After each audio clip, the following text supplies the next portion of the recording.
ஆண்டவராகிய இயேசுவின் நாமத்தினாலே இந்த காலை வேளையில் கூட உங்களை அவரை வாழ்த்துகிறேன். கர்த்தர் உங்களை ஆசீர்வதிப்பாராக. இந்த நாளிலே கூட ஏசாயா தீர்க்கதரிசன புஸ்தகம் 45ஆம் அதிகாரம் 22ஆம் வசனத்தை கூட வாசித்து தியானிக்கலாம். பூமியின் எல்லை எங்கும் உள்ளவர்களே, என்னை நோக்கி பாருங்கள், அப்பொழுது ரட்சிக்கப்படுவீர்கள். நானே தேவன், வேறொருவரும் இல்லை. மிக அருமையான வேத வசனம். இந்த வேத வசனத்தில் கூட ரட்சிக்கப்படுவீர்கள் என்று சொல்லப்பட்டிருக்கிறது. ரட்சிப்பு என்பது ஒவ்வொரு மனிதனுக்கும் மிகவும் அவசியமான ஒன்றாகும்.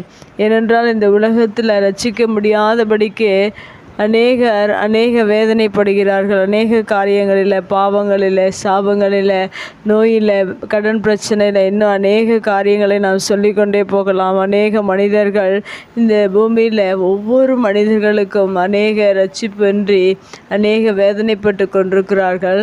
இந்த ரட்சிப்பை பெற்றுக்கொள்ள வேண்டும். இப்படிப்பட்ட காரியங்களில் எல்லாம் ஒரு விடுதலை, ஒரு ரட்சிப்பை பெற்றுக்கொள்ள வேண்டும் என்றால் நாம் என்ன செய்ய வேண்டும் என்று இந்த வேத வசனத்தில் சொல்லப்பட்டிருக்கிறது. நாம் கர்த்தரை நோக்கி பார்க்க வேண்டும் என்று இங்கு சொல்லப்பட்டிருக்கிறது.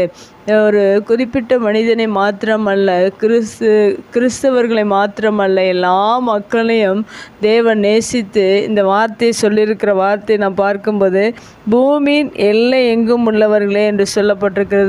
பூமியின் கடைமுனை மட்டும் இருக்கிற எல்லா மக்களையும் நேசித்து தான் இந்த வார்த்தையை தேவன் சொல்லியிருக்கிறார். எல்லாருக்கும் தேவனாக இருக்கிறார்.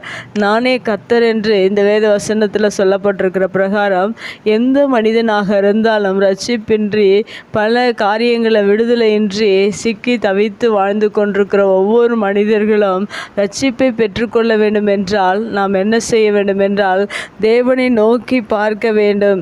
ஏனென்றால் அவர் சொல்லியிருக்கிற வார்த்தை, பூமியின் எல்லை எங்கும் உள்ளவர்களே, என்னை நோக்கி பாருங்கள் என்று சொல்லப்பட்டிருக்கிறது.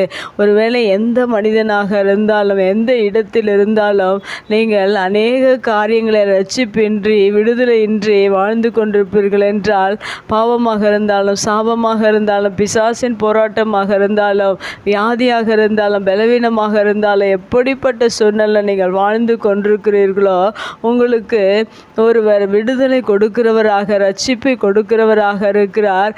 நாம் இந்த உலகத்தில் அநேக காரியங்களை தேடி ஓடி செல்கிறோம். மருத்துவர்களையும் மற்ற காரியங்களையும் நாம் நோக்கி ஓடுகிறோம். ஆனால் தேவனை நோக்கி இவர் சொல்லியிருக்கிற காரியம், என்னை நோக்கி பாருங்கள் என்று சொல்லப்பட்டிருக்கிறது.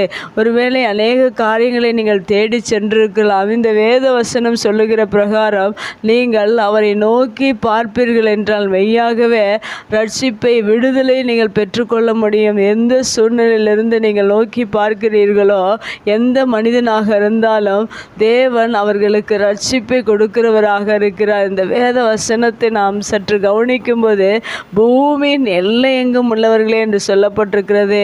எந்த கடைசியில், எந்த பகுதியில் நீங்கள் வாழ்ந்து கொண்டிருந்தாலும், ஒரு வேளை பலவீனத்தோடு, வியாதியோடு, பிரச்சனையோடு கூட வாழ்ந்து கொண்டிருப்பீர்கள் என்றால், ஒரு நிமிடம் நம்மை படைத்த தேவன், நம்மை உருவாக்கின தேவன், நம்மை நேசிக்கிற தேவனை நீங்கள் ஒரு நிமிடம் நோக்கி பார்க்கும்போது, எந்த சூழ்நிலையிலிருந்து உங்களுக்கு விடுதலை தேவையோ அந்த விடுதலை தேவன் கொடுக்கிறவராக இருக்கிறார். ரட்சிப்பை கொடுக்கிறவராக இருக்கிறார்.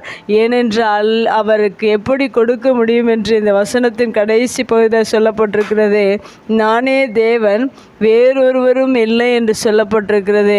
ஏனென்றால் அவர் தேவனாக இருக்கிறார், நம்மை படைத்தவராக இருக்கிறார், நம்மை உருவாக்கினவராக இருக்கிறார், நம்மை தாயின் கருவில் உருவாகும் முன்னே நம்மை அறிந்தவராக இருக்கிறார். எப்படிப்பட்ட அன்பான தேவனை, எப்படிப்பட்ட நம்முடைய தேவனை நீங்கள் ஒரு நிமிடம் நோக்கி பார்ப்பீர்கள் என்றால் மெய்யாகவே உங்களுடைய எல்லா சூழ்நிலையிலிருந்தும் தேவன் ரட்சிப்பை கொடுக்கிறவராக இருக்கிறார். நாம் அவரை நோக்கி பார்ப்போம், அவரிடத்தில் ரட்சிப்பை பெற்றுக்கொள்வோம். கண்களை மூடி ஜெபிக்கலாம். எங்கள் அன்பு தகப்பனே, இந்த அருமையான வார்த்தைக்காக நன்றி செலுத்துகிறோம். எங்களை நேசித்து இப்படிப்பட்ட வார்த்தை நீர் எங்களுக்கு கொடுத்திருக்கிறதற்காக நன்றி. எல்லா மனிதர்களையும், எல்லாரையும், பூமியின் எங்கும் உள்ள எல்லா மனிதர்களையும் நீ நேசிக்கிறபடியினால், எல்லாருக்கும் நீ ரட்சிப்பை கொடுக்கிறபடினால் நமக்கு நன்றி செலுத்துகிறோம். இந்த புதிய நாளிலே கூட யாரெல்லாமே நோக்கி பார்க்கிறார்களோ அவர்களுக்கெல்லாம் எல்லா சூழ்நிலையிலிருந்து நீ ரட்சிப்பை அளிக்க வல்லவர் என்பதை நாங்கள் அறிந்திருக்கிறோம். அப்படியே நீ ரட்சித்து ஆசீர்வதிப்பீராக. இயேசுவின் நாமத்தில் ஜெபங்களும் நல்ல பிதாவே, ஆமேன்.